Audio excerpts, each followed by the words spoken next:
Assalamu alaikum warahmatullahi wabarakatuh. Today I'm going to speak on something really important.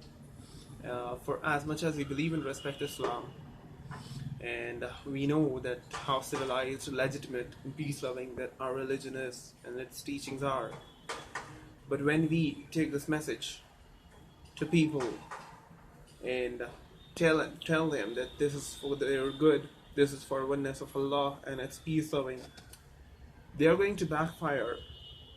A few haters, they just come up with some incidents in the history and try to trick us. And the incident number one is Prophet ﷺ consummating Aisha anhuma at the age of 9. So now the question is, first of all, how or when do girls get matured or reach puberty?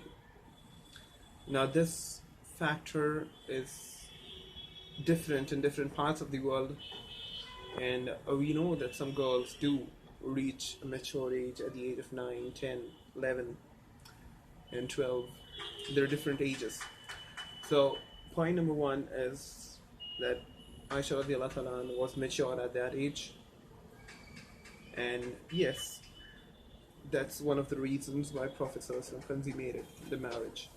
Second is, was it in accordance to her will? Yes, it was. She was really happy about marrying the Prophet ﷺ, who was a prophet of God. That's much a reason to marry him. Third, did she ever regret that? No, she never regretted. In fact, she turned out to be a great, wise scholar of Islam who narrated numerous ahadith on various occasions from the life of Prophet ﷺ.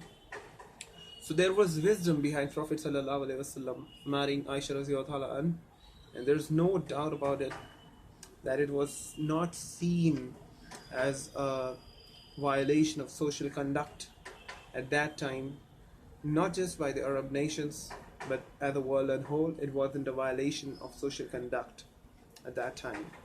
So now the second issue that's brought is Quran allowing men to have relationship with women who are prisoners of war in Surah Nisa, verse number 24.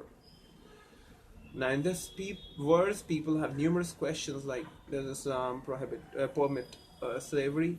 Does Islam allow rape of slaves? So my dear people, Islam does not promote slavery. Yes, it permitted prisoners of war at that time. Now there's wisdom behind it too. Now we shall go through the explanation, and then I'll let you to decide it. So now firstly, it was a time where legitimate proper wars were a part of living. As much as Muslims would avoid wars, there were people who would come to attack Muslims again and again. So in order to protect their rights of living, they had to fight. And in those fights, the winning party would take the losing side as prisoners of war and would generate money from that by releasing them.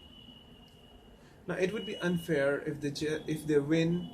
If the other party wins, they will take all the Muslimin as their prisoners of war. And if Muslims won, they have nothing as their slaves. So it was a time when slavery couldn't be abolished as a whole. So first thing is, we have to understand this as a global concept of taking prisoners in wars. So in those times, people in the rest of the world were barbaric.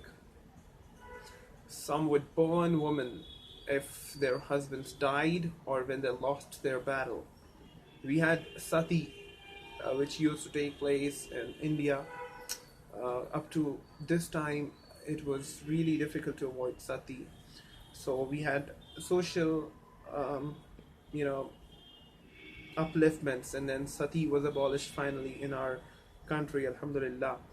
So on contrary, Islam rather legitimized the existence of prisoners of war, wherein slaves were taken care of and masters would be allowed to have a relationship with them with their will and raise families with them. So it was kind of a plus point for women to be able to conceive and live their lives even after losing their men and losing battles. However, such a practice in today's time isn't permissible, and as Islam has successfully eradicated slavery and racism by the message of peace, and there's hardly any war fought with those type of resources where women have been taken as prisoners of war. So now I would like to question one thing. Do you think that a religion, Islam, which prohibits us from looking onto other women, we are instructed to lower our eyes when we see a woman? So that's the respect and admiration that we show to women. Would such a religion allow rape?